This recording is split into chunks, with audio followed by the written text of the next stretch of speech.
Bonjour, bienvenue sur ma chaîne, mon nom c'est Danielle. Ici on va parler tricot. Donc c'est une deuxième expérience pour moi en termes de podcast vidéo. Et puis il y a eu quand même un long moment là, entre les deux épisodes. Le premier je l'ai fait au mois d'août je crois, vers la fin du mois d'août. Et puis là on est rendu le 8 novembre. Alors, il s'est passé plein de choses entre le premier et le deuxième épisode. Et je vais vous raconter tout ça dans les minutes qui suivent. Tout d'abord, j'aimerais vous remercier à toutes celles et tous ceux qui ont regardé le premier épisode. Je vous remercie infiniment. Il y a plus de 1000 vues. C'est quand même assez incroyable pour une personne comme moi qui n'est pas connue, qui sort de nulle part. Je suis estomaquée par autant de visionnements. Je tiens, pardon, je tiens à m'excuser. Les commentaires étaient désactivés, ce qui était totalement pas mon choix. En fait, c'est YouTube qui avait, ou c'est peut-être moi qui avait mal paramétré là, mon compte. J'ai eu énormément de difficultés à trouver comment activer les commentaires. J'ai fini par le trouver, mais je sais pas si je vais être capable là, de le refaire pour une deuxième fois. Donc, je tiens vraiment à m'excuser auprès des gens qui auraient aimé ou souhaité m'écrire des commentaires alors que les commentaires étaient désactivés. C'était contre ma volonté. Je l'ai su par après. En fait, j'étais même pas au courant là, que les commentaires sur la chaîne étaient désactivés. À cet effet, je tiens à remercier vraiment chaleureusement, attendez que je regarde pour ne pas dire de bêtises, je tiens à remercier Elanie G. Donc, Elanie m'a retrouvée via Instagram après avoir vu mon premier épisode. Comme elle ne pouvait pas avoir accès aux commentaires, elle a réussi à me trouver sur Instagram et m'a écrit un très chaleureux commentaire. Donc, je tiens vraiment à te remercier, Elanie. Je te fais un beau bonjour du Québec. Je sais que toi, tu habites en France. Alors, merci infiniment d'avoir fait toute cette démarche-là. Je peux te dire que ça m'a vraiment fait chaud au cœur là, de recevoir et ton commentaire et tout ce qui vient avec. Et j'ai vraiment apprécié ce que tu m'as écrit et j'en ai pris bonne note. C'était vraiment très, très constructif et je te remercie infiniment. Vous pouvez me retrouver sur Ravelry et sur Instagram. Sur Ravelry, mon pseudonyme, c'est Lily Bambou. Et sur Instagram, c'est Danielle Bouchard, tout simplement. Ici, sur la chaîne, c'est aussi Danielle Bouchard. Donc, je vais mettre toutes les informations là, en barre de description en bas de la vidéo. Vous allez avoir toutes les informations autant sur mes comptes Instagram que Ravelry et de tous les patrons et de tous les trucs que je vais vous parler aujourd'hui. Donc, c'est ça. Qu'est-ce qui s'est passé entre le mois d'août et le mois de novembre? En fait, j'ai été en arrêt de travail. J'ai eu un petit accident et j'ai eu une fracture d'une côte. Ce qui fait que j'ai été arrêtée pendant... je suis encore en arrêt de travail. Là. Le travail devrait reprendre bientôt, mais bon, c'est pas encore sûr à 100% que ça reprenne pour l'instant. Ceci dit, les premières semaines de la fracture, j'étais vraiment très, très souffrante et j'ai très peu tricoté. J'avais de la difficulté à me positionner autant assise que debout. Là, je finissais par avoir beaucoup d'inconfort, ce qui fait que j'ai peu tricoté là, dans mettons, les 3 premières semaines là, au moment où la fracture s'est faite. Maintenant, ça va très bien. J'ai repris mes activités et puis là, malheureusement, c'est plus une tendinite qui me ralentit. Étant donné que j'avais une fracture du côté gauche, mais j'ai beaucoup compensé avec la main droite, le bras droit pour vraiment faire mes choses alors que j'ai déjà une tendinite chronique, ce qui fait que ça a comme exacerbé l'inflammation au niveau du coude ici.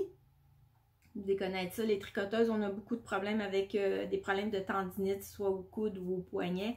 Alors là, ça a exacerbé ma douleur là, au niveau du coude, ce qui fait que je tricote lentement parce que j'ai de la difficulté à maintenir un rythme là, de plus d'une demi-heure. Ça me brûle dans le bras. Alors, puis vu que je tricote déjà lentement, donc je tricote... disons que mes projets sont assez ralentis là, à ce niveau-là et ce petit problème de santé sera réévalué probablement là, dans les quelques jours qui s'en viennent et puis on va souhaiter qu'on trouve une solution pour vraiment diminuer l'inflammation et la douleur parce que c'est vraiment, vraiment inconfortable pour toutes celles, pour tous ceux qui vivent avec des douleurs chroniques de tendinite, que ce soit au coude, aux épaules ou peu importe. Vous savez comme moi comment ça peut être inconfortable et désagréable. Alors, ça a été ça un peu mon automne. J'ai dû manager avec des douleurs et du repos, beaucoup de repos. J'ai pris soin de moi, j'ai pris des grandes marches. J'en ai profité pour vraiment me reposer, faire le vide, marcher. Moi, j'habite au Québec. L'automne a été absolument magnifique et elle se poursuit d'ailleurs. On est aujourd'hui le 8 novembre et il fait une journée absolument splendide. Il fait dans les 12 degrés environ, 12-13 degrés. Il fait gros soleil. C'est de toute beauté. J'ai rarement vu un début de novembre aussi beau. Et la référence que j'ai, c'est que ben, aujourd'hui, c'est ma fête. C'est le 8 novembre et c'est ma fête. Donc, souvent, j'ai été à même de constater que souvent, la journée de ma fête, c'est pas une journée où il fait nécessairement beau. C'est plutôt gris, pluvieux, venteux, un peu froid. Et j'ai pas beaucoup de souvenirs de belles journées ensoleillées pour ma fête et aujourd'hui vraiment c'est exceptionnel. Donc voilà, comme je disais, c'est aujourd'hui ma fête et puis c'est un peu pour ça que je fais un épisode aujourd'hui. Vous allez trouver ça drôle pourquoi je fais ça aujourd'hui. En fait, je voulais pas refaire d'épisode. J'ai un peu le syndrome de l'imposteur là. Je me suis questionnée, je me suis dit est-ce que j'ai ma place, est-ce que c'est pertinent que je fasse des vidéos comme ça, de podcasts où je présente mes petits tricots, mes petites avancées. J'avais vraiment l'impression de pas nécessairement à ma place là, quand je me compare à des podcasteuses là, qui font vraiment des choses absolument exceptionnelles et qui ont aussi un talent avec le fait de créer des vidéos, faire du montage, ajouter des photos, ajouter des vidéos d'intro ou vraiment faire des choses, mettre de la musique, tout ça. Moi, j'ai pas encore acquis tous ces apprentissages-là. En fait, je filme à partir de mon téléphone cellulaire et puis mon téléphone cellulaire et mon ordinateur ne se parlent pas. Je pense qu'ils sont en gros conflit les deux. Et comme je peux pas synchroniser mon téléphone sur mon ordinateur, j'arrive pas à faire du montage et à faire du collage avec, mettons, des vidéos. C'est pour ça d'ailleurs que dans le premier épisode, mon premier épisode, il est sectionné en 3 parties parce qu'au bout de 30-33 minutes, le téléphone s'arrêtait de filmer puis il repartait comme un deuxième vidéo, puis après ça, il y en a reparti un troisième. Puis là, j'ai pas été capable de rabouter ces 3 vidéos-là ensemble pour en faire un. Donc, j'ai pas... il me manque vraiment beaucoup de connaissances là, en vidéo, en photographie aussi. Et j'ai pas beaucoup d'équipement et puis je pensais pas à court terme, en fait... m'acheter des choses ou investir soit dans un nouvel ordinateur, soit dans une caméra ou j'ai pas pour l'instant, ça fait pas partie de mes projets d'investir des sommes à ce niveau-là. Donc je suis très limitée au niveau du vidéo, je connais très peu l'univers YouTube aussi. Donc de là tout mon questionnement sur est-ce que c'est pertinent que je fasse des vidéos, pourquoi je veux faire ça, qu'est-ce que j'ai à partager, c'est quoi mon désir profond vouloir adhérer à cette communauté-là de tricoteurs, de tricoteuses, de tricopines. En fait, c'est tout ça là, qui fait que il y a eu un long laps de temps entre le premier épisode et l'épisode d'aujourd'hui. Et pourquoi aujourd'hui? Pourquoi la journée de ma fête? C'est pas juste parce que c'est la journée de ma fête, en fait. C'est vraiment anecdotique. Mais ce qui est arrivé ce matin, c'est que je me suis réveillée en me disant « Ah, je devrais peut-être refaire un épisode, peut-être voir. Faut que je vous dise aussi qu'au mois d'octobre, j'ai essayé d'en faire un. En fait, j'ai filmé 2 fois. La première fois, j'étais pas satisfaite, j'ai tout mis ça à la corbeille. Et la deuxième fois, j'étais pas tout à fait satisfaite non plus, alors j'avais pas envie de le partager, je me sentais inconfortable de le partager, alors je l'ai mis aussi à la corbeille. Ce qui fait que là, j'ai eu une longue réflexion sur est-ce que je fais ça, est-ce que j'y vais, est-ce que j'y vais pas, bref, ça l'a tourné beaucoup dans ma tête. Et pourquoi aujourd'hui, je décide d'en faire un et j'ose espérer que je vais le partager sur le réseau. Mais c'est que qu'est-ce qui est arrivé? C'est que j'ai reçu une notification de l'équipe de YouTube qui me félicitait, en fait, qui me félicitait d'avoir 100 abonnés. Alors, j'ai fait comme, oh my God, 100 abonnés. Puis là, ils me félicitent. Fait que je suis comme, ok, c'est quand même intéressant. Tu sais, moi, je suis pas connue. Je suis une madame tout le monde qui fait sa petite vie bien tranquille à la campagne. Et puis, j'ai 100 abonnés. Bon, ça paraît très anodin si je me compare à des gens qui ont des 10 000, des 20 000, des 30 000, des 50 000 abonnés, là. Mais qu'une personne comme moi, pas connue, qui a très peu d'expérience aussi dans le monde, dans le tricot, et sans abonnés, et j'ai eu presque 1000 vues aussi sur mes vidéos.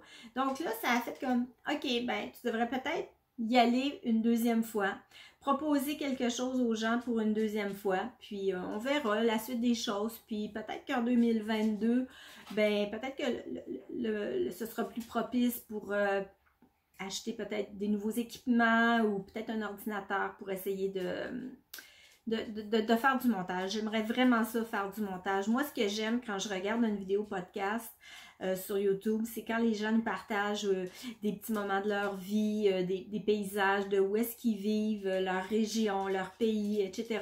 Je trouve ça vraiment beau, ça me fait voyager, ça me permet de m'évader. C'est ce que j'apprécie le plus d'un podcast, mis à part là, l'aspect très tricot, les accessoires ou les morceaux que les gens vont présenter. J'aime ça aussi voir de où les gens me parlent. J'aime ça quand il y a de la musique, puis qu'il y a toutes sortes de petites choses comme ça. Je trouve ça vraiment beau, puis ce serait mon souhait de pouvoir faire ça éventuellement, d'être capable de filmer autour de chez moi, à la région. C'est magnifique. J'ai une montagne en avant de la maison. Je prends des grandes marches. Il y a une petite forêt. Il y a un petit ruisseau, c'est très beau aussi. J'aimerais ça éventuellement être capable de pouvoir inclure des petites images comme ça avec des paysages un peu bucoliques pour permettre une certaine évasion aussi là, dans cet univers-là qui est la tricosphère que j'adore et que j'adhère complètement. Alors, on verra en 2022 comment ça va se présenter tout ça, mais probablement que j'essaierai là, peut-être de m'entourer de gens qui vont être capables de bien me conseiller puis de peut-être apprendre à faire certaines choses que là, je ne maîtrise pas. Donc, pour toutes ces raisons-là, je m'excuse aussi de vous présenter peut-être une vidéo un peu bancale qui manque de finesse, qui manque de raffinement. Mais c'est vraiment fait là, de façon très artisanale à la maison avec un petit téléphone cellulaire là, sans plus. Alors, trêve de blabla, je vais vous présenter, je vais essayer d'être très concise pour pas que la vidéo coupe. Si jamais ça coupe, je vais repartir peut-être une deuxième pour faire la conclusion. Donc, vous aurez peut-être 2 vidéos à regarder là, si c'est le cas. Alors, je vois le temps avancer, alors je vais essayer d'être le plus concise possible dans les choses que je vais vous présenter. Et je vais d'abord vous présenter ce que je porte. Je porte un petit châle que j'avais tricoté au printemps 2021, donc cette année. Donc un petit châle tout doux, tout léger, à un écheveau. C'est un châle qui est en forme un peu de croissant, mais qui n'est pas un croissant, parce que les châles qui sont faits en forme de croissant, généralement, sont faits avec des rangs raccourcis, et ce châle-là n'a aucun rang raccourci. Il n'y a que des augmentations, jusqu'au dernier rang, on augmente. Alors, c'est un... Excusez, là, c'est mon chien qui a la patte prise dans le châle. Donc, c'est un beau châle en dentelle. C'est un patron que j'ai trouvé sur Ravelry. Laissez-moi regarder mes petites notes parce que je ne veux pas dire de bêtises. C'est le châle Croissant au beurre de Isabelle Racette. C'est une Québécoise.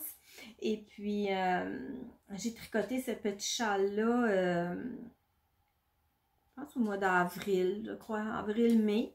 Et puis, j'avais tricoté dans l'esprit de pouvoir le porter cet été un peu, vous savez, des fois, les soirées un peu fraîches, je me disais, assis sur la terrasse en soirée, je me voyais là, avec ce petit châle-là sur les épaules. Et c'est dans cet esprit-là que je l'ai tricoté. Donc, c'est un châle à un écheveau. Et puis, je l'ai vraiment beaucoup porté. Ce châle-là, il a été dans mon cou. Même cet été, là, il y a des périodes où je l'ai porté. Tout le début de l'automne, alors que c'était ni chaud ni froid. C'était juste parfait d'avoir ce petit accessoire-là autour du cou. Et puis, je l'ai tricoté dans le fil Carpe Diem d'Angela. C'est-à-dire. Donc, c'est un mélange de 56% mérino et 44% de mohair.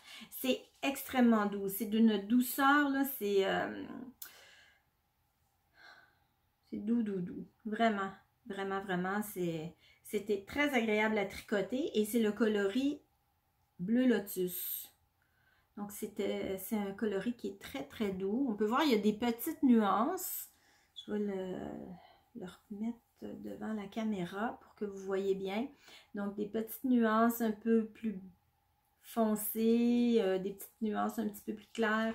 On dirait qu'à l'écran, on voit un peu de vert, de bleu, de crème aussi, un coloris naturel. Donc, je trouvais ça beau pour l'été, sur une petite robe d'été ou... Alors, c'est mon petit châle qui m'accompagne même en cette fin d'automne. Mais en fait, c'est un prétexte pour vous le présenter. J'ai dit, tiens, je vais le porter, comme ça, je vais le présenter. Donc, voilà pour le petit châle. Le patron, c'est un patron payant que j'ai trouvé sur Ravelry. Ensuite, je vais vous présenter des objets finis. J'en ai pas beaucoup. J'ai fait un bonnet. En fait, j'ai fait un bonnet pour mon fils que je ne peux pas vous présenter parce que je ne l'ai plus avec moi. Je lui ai donné, je lui ai offert. Mais j'en ai tricoté un deuxième, identique pour moi, parce que j'ai tellement aimé tricoter ce patron-là que j'avais envie de le refaire pour moi. C'est rare que je porte des bonnets, moi. Et je trouvais que ce bonnet-là me faisait quand même assez bien. Alors, j'ai décidé de le retricoter pour moi. Je vais vous le montrer. Excusez, je vais passer un peu devant la caméra. Donc, voilà. Je vais Et voilà. J'ai mis un pompon qui s'attache avec un snap. Donc, un bouton pression. Bouton... pour mon fils Frédéric, on voit un cheveu ici. Mon fils Frédéric, lui, j'ai fait exactement la même tuque, pas de pompon, dans le coloris gris. Et ici, la tuque, elle est faite dans le coloris Bentry. C'est le fil, c'est le vrai tweed du Donegal que j'ai acheté à la maison tricotée à Montréal. Donc, il y a énormément de petits éclats de couleurs. Il y a du fuchsia, il y a du bleu, un peu de crème, du lilas très pâle. Mais la couleur principale est quand même, c'est un violet qui est très très profond. Avec tous ces petits éclats de couleurs, c'est j'adore cette laine-là. Ça fait 2 fois que je la tricote. Je suis vraiment vendue à cette laine-là. Tous les coloris sont beaux, sont tous plus beaux les uns que les autres. Moi, j'ai décidé d'y ajouter un pompon sur un bouton. Je l'ai mis sur un bouton pression. Ouch! Okay. Donc, ça, c'est le produit fini avec le joli pompon en fourrure. Malheureusement, oui, je vais dire malheureusement parce que c'est un pompon en vraie fourrure. Moi qui n'est pas du tout, qui achète jamais de vraie fourrure, jamais de cuir ou de trucs comme ça. En fait, je me suis laissée prendre, j'étais certaine que c'était de la fausse fourrure. Donc, une fourrure synthétique. C'est juste rendu à la maison, il m'a envoyé la facture par courriel, puis là, j'ai commencé à détailler la facture, puis c'est là que j'ai vu que c'était de la vraie fourrure. J'étais vraiment déçue, mais bon, c'est acheté, c'est acheté, parce que vous savez qu'il y a des pompons en fourrure qui sont en fourrure synthétique, qui sont c'est à s'y méprendre, là, tellement que ça ressemble à de la vraie fourrure. Donc, j'étais vraiment certaine que c'était de la fausse fourrure, mais c'est de la vraie. Alors, c'est le genre d'objet que tu ne laisses pas traîner, parce que mon chat pense que c'est un mulot, ça. Alors, si je laisse la tuque à portée de patte de mes chats, ben, il s'attaque à mon pompon. Alors, ils ont vraiment l'impression que c'est un petit mulot. C'est vraiment drôle de les voir aller. Alors, c'est ça pour la tuque. C'est le patron, c'est un patron aussi que j'ai trouvé sur Ravelry. C'est un patron gratuit. C'est le Jason Cashmere Hat. Et le nom de la designer, c'est juste écrit Melissa. Il n'y a pas de nom de famille, donc je ne sais pas exactement. Peut-être, allez voir peut-être sur Ravelry, son nom complet va être écrit. Donc, je vous montre un peu la page du patron. Et puis, c'est un patron qui est en anglais. Puis, c'était un défi pour moi de faire un premier, tricoter un patron en anglais. J'ai jamais tricoté de patron en anglais. Puis, cette année, ben, en 2021, je me remettais au tricot après plusieurs années d'absence. Et puis, j'avais envie, je m'étais challengée au début de l'année. Et puis, il y avait beaucoup de premières. Donc, un premier châle, des premières chaussettes, un premier pull en rond. Puis j'avais aussi dans mon esprit de vouloir tricoter un objet, quel qu'il soit, dans un patron en anglais pour m'habituer avec la terminologie. Donc, ce patron-là est en anglais et il est d'une simplicité désarmante. C'est hyper facile à faire. Il est extrêmement bien écrit. Tout se tient dans une page. Puis, ça donne ce magnifique résultat. On peut voir, c'est de la torsade. Ce sont de belles torsades. Donc, vraiment d'inspiration irlandaise pour aller avec la laine Tweed Donegal qui arrive directement d'Irlande. Elle aussi, c'est un 100% laine. Donc, ça, c'est pour mon premier objet que j'ai terminé. En fait, j'en ai fait 2, mais il y en a un que je ne peux pas vous montrer, mais il est exactement pareil, sauf qu'il est gris clair. Le deuxième objet que j'ai terminé, c'est... Attendez que je retrouve... Voilà. Donc, c'est de jolies mitaines. Voilà. Des jolies mitaines, des manchons. Je ne sais pas trop comment on appelle ça. Nous, au Québec, on appellerait ça peut-être un manchon ou des mitaines pas de doigts. En Europe, on appelle ça des mitaines. Puis, quand c'est fermé au complet, on appelle ça des moufles. Mais nous, ici... bon, il y en a qui appellent ça des manchons. C'est aussi un patron gratuit que j'ai trouvé sur Ravelry. Je vais le prendre ici avec moi. C'est... j'ai pas non plus le nom de la personne qui a écrit le patron. Malheureusement. Regardez mes feuilles. C'est ce patron-là ici. Donc, c'est les mitaines Hibou. C'est un patron en français, gratuit sur Ravelry. Et depuis que je les ai tricotés, j'avais juste hâte qu'ils fassent frais pour pouvoir les porter. Je trouvais ça trop mignon à faire, trop mignon à porter. En fait, c'est la première fois de ma vie que je porte ce type d'accessoire-là. Et j'adore ça. Pour les journées pas trop froides, c'est vraiment parfait d'avoir les doigts libres, de pouvoir manipuler, etc. Donc, c'est un patron qui se tricote non pas en circulaire, mais en aller-retour. Moi, j'ai respecté le patron presque complètement, c'est-à-dire que je l'ai tricoté en aller-retour, comme c'était préconisé dans le patron. Ce que j'ai changé, par contre, c'est le pouce. Le patron faisait juste une ouverture au niveau du pouce. Et puis moi, je préférais avoir un peu de matière. Donc, ce que j'ai fait après, quand la mitaine a été terminée, j'ai simplement relevé des mailles avec des aiguilles double pointe, puis je suis venue me tricoter des petits pouces. Et puis, j'ai fait des petites côtes 2-2 à la fin là, pour faire le rappel avec la fin de la mitaine. Donc, c'est un hibou. J'ai fait, dans le patron, la designer préconisait de mettre des petites perles pour faire les yeux. Moi, j'ai fait des petits nopes. Comme ça. Et puis, j'ai tricoté ces mitaines dans une laine teinte à la main, une laine québécoise qui est la Lésu de Julie Asselin, qui est dans le coloris Cité d'or. Donc, c'est un beau jaune moutarde avec des belles nuances un peu plus foncées de gris. C'est une laine Deka.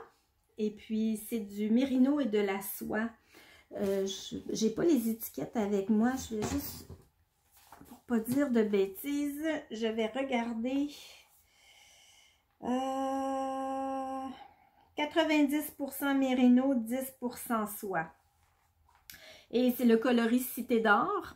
Et j'ai eu cet écheveau de laine-là dans le cadre d'une boîte mystère que je m'étais commandée au mois d'août de Julie Asselin. Et dans la boîte, il y avait 2 écheveaux en fait. Il y avait un gris foncé, quand même assez chaud comme couleur, et le Cité d'or. Excusez, je pense que j'ai du mohair dans la bouche, excusez-moi. Donc, j'avais reçu ça au début de l'automne, fin d'été, début d'automne. Puis là, je me demandais ce que j'allais tricoter avec ces 2 merveilleuses laines-là. Et puis là, ben, je trouvais que les mitaines, ça faisait vraiment un bel objet. La couleur est magnifique pour l'automne. Ça rappelle vraiment les couleurs de l'automne. Et avec le gris plus foncé, qui est en fait la couleur London. La couleur, le nom officiel, c'est London. J'avais dans l'idée de me tricoter une écharpe, un foulard, en combinant les deux coloris. J'ai essayé de faire de la brochette, oui, de la brioche en fait. Je voulais me faire un genre d'écharpe en brioche avec les 2 couleurs. Et puis, ben, j'ai mis le projet de côté parce que franchement... je ne sais pas si je manquais de concentration, mais j'ai trouvé ça vraiment difficile de me concentrer. Juste un instant, s'il vous plaît. Hey! Veux-tu t'en aller? Je suis désolée. C'est mon petit chien qui voulait se mettre le nez dans un de mes sacs à tricot. Il ne faut surtout pas qu'elle mette son nez dans ce sac-là. Oh, toi! Donc, c'est ça pour les mitaines. L'écharpe en brioche, je ne l'ai pas mis de côté tout à fait. Je vais peut-être la reprendre, mais là, comme on est rendu très avancé dans la saison de l'automne, puis que c'était vraiment en automne que je voulais porter ces accessoires-là, je vais le mettre de côté, puis je vais pratiquer le point brioche, puis je vais essayer de l'intégrer vraiment comme il faut. Puis après, je vais probablement faire l'écharpe dans la brioche. Ça fait vraiment beau en fait. Là, je l'ai vraiment essayé. J'ai même monté jusqu'à à peu près une dizaine de centimètres avant de complètement bousiller 2 rangs. Puis que là, j'étais complètement... quand tu commences à détricoter de la brioche, je trouvais ça compliqué là, de reprendre mes mailles et tout ça. Alors, j'ai détricoté, recommencé, détricoté, recommencé. Je pense que je l'ai fait 3 fois.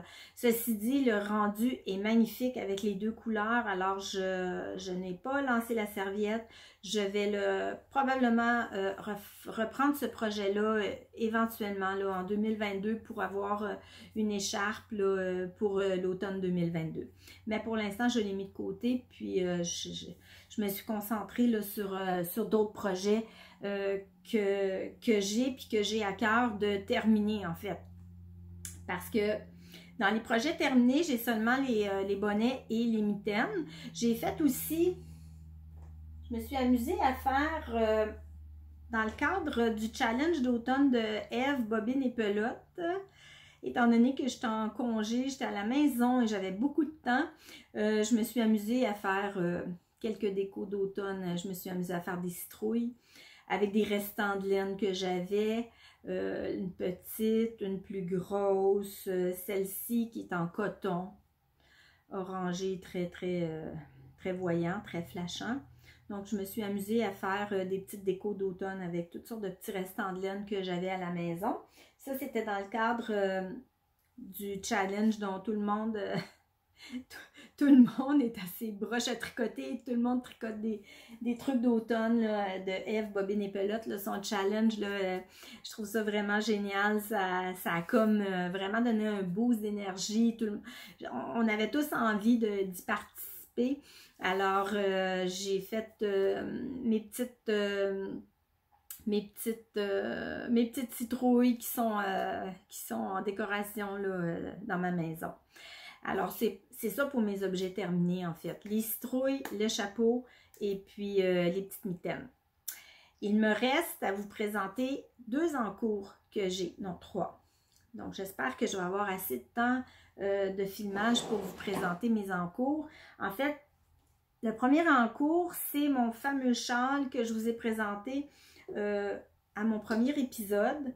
Donc, qui est le Inès Châle de Christelle, je ne me rappelle jamais de son nom de famille, je suis vraiment désolée, Christelle, c'est sur l'autre page, Christelle Nioul. Alors, c'est un châle à 3 écheveaux, c'est de la Hedgehog Fibers, c'est de la 80% BFL, 20% nylon. J'ai 3 coloris, donc j'ai le coloris Héron, qui est celui-ci. Donc, qui est une laine teinte à la main, remplie de petits speckles. Il y a toutes les couleurs là-dedans. Je pense que toutes les couleurs sont là. Du bleu, du rose, du jaune, du orangé, du vert, du crème, du lilas. Tout est là. Et vraiment, là, c'est très éclaté comme couleur. Mais ça fait un très beau rendu quand même sur le châle. Vous voyez, ça, c'est... Le coloris qui est très pâle, le plus clair, c'est le coloris Héron. Ensuite, on a un coloris ici qui est très foncé, qui a du marron dedans, un peu de rouge, un peu de fuchsia. Ça, c'est le coloris Truffle qui est ici. Regardez-moi ces couleurs.